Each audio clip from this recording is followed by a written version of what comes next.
Running Back Nation, what is good? It is your boy DJs with Running Back Philly. No frauds, no fanboys, no intros. Algo gang, you know what to do. I'm up here every single day, multiple times a day, giving you the content.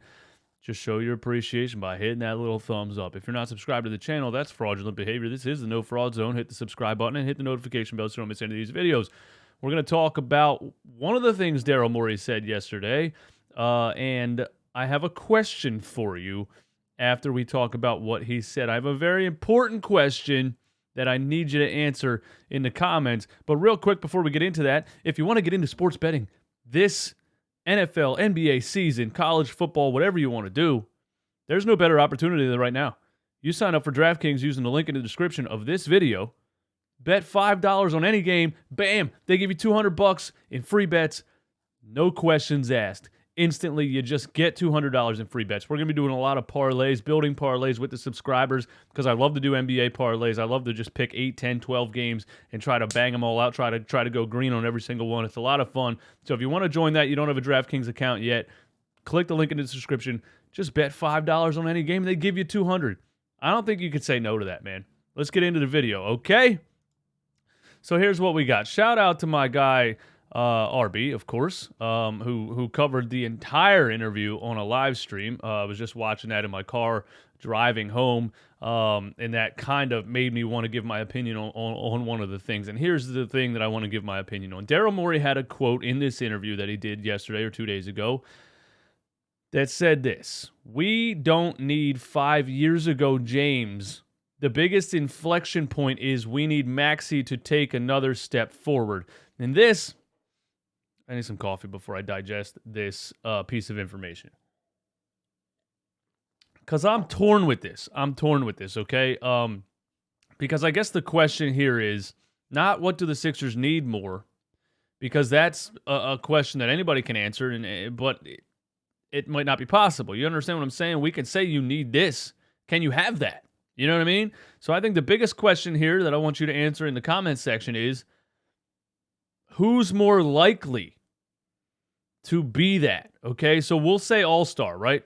Who's more likely to be an all-star this upcoming NBA season? James Harden or Tyrese Maxey? Who's more likely? I need you to answer that in the comments and tell me why, okay? And if you don't want to answer it, you don't want to give me your thoughts, just put an emoji in there. It's all for the algo. But who's more likely to be an all-star, okay? Now, my answer is that James Harden is more likely to be an all-star, okay? Not just the money, not just the character, the legacy of James Harden. You know, he's been great for a lot of years in the NBA. So I would say it's more likely that James Harden can get back to that point than Tyrese Maxey taking another leap forward in year 3. I do think Tyrese Maxey is going to take a leap forward in year 3. But I think it's more likely that James Harden takes a step forward in year 3. And RB said this on the tweet also. I've been preaching this for months. Just an efficient Harden will make this team dangerous. And this, I'm going to disagree with a little bit here, because I don't actually think that's enough to get this team an NBA championship. I don't think James Harden just being efficient is enough to get this team an NBA championship.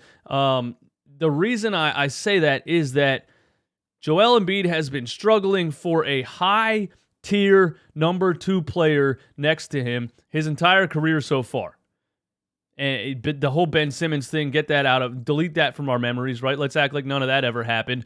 James Harden coming last year, late in the season, hamstring injury, not in the best shape because he didn't have a full offseason, on and on and on.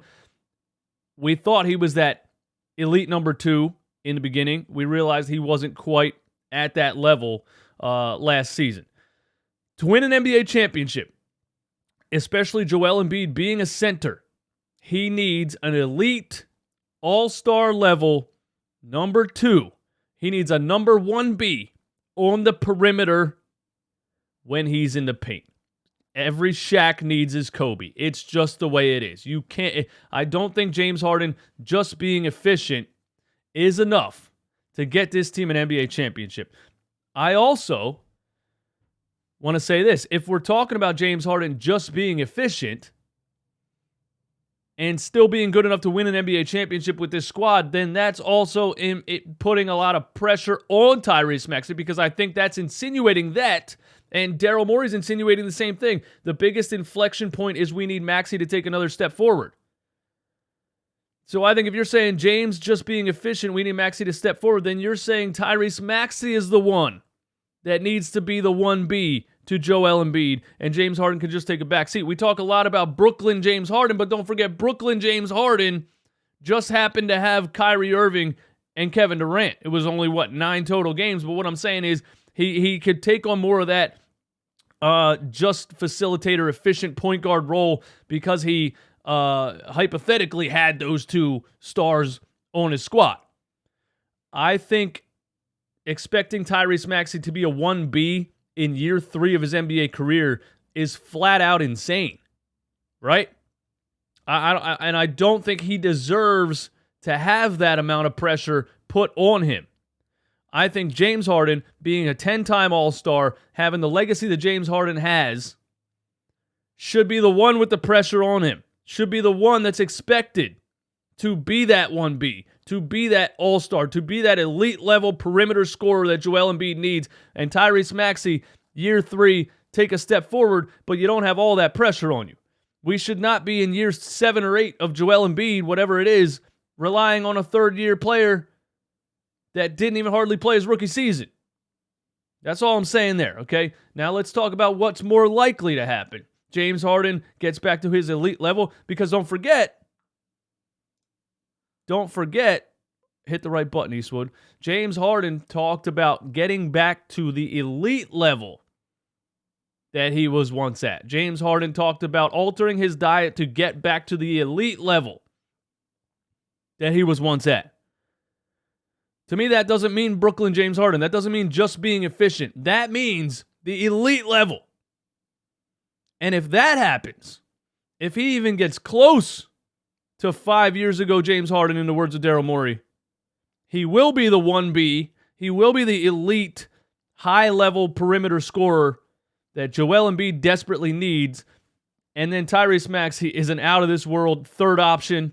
And we have the depth and athleticism and strength coming off the bench and potential 6th man of the year. I already put that on paper in DeAnthony Melton coming off the bench. This team could win an NBA championship this upcoming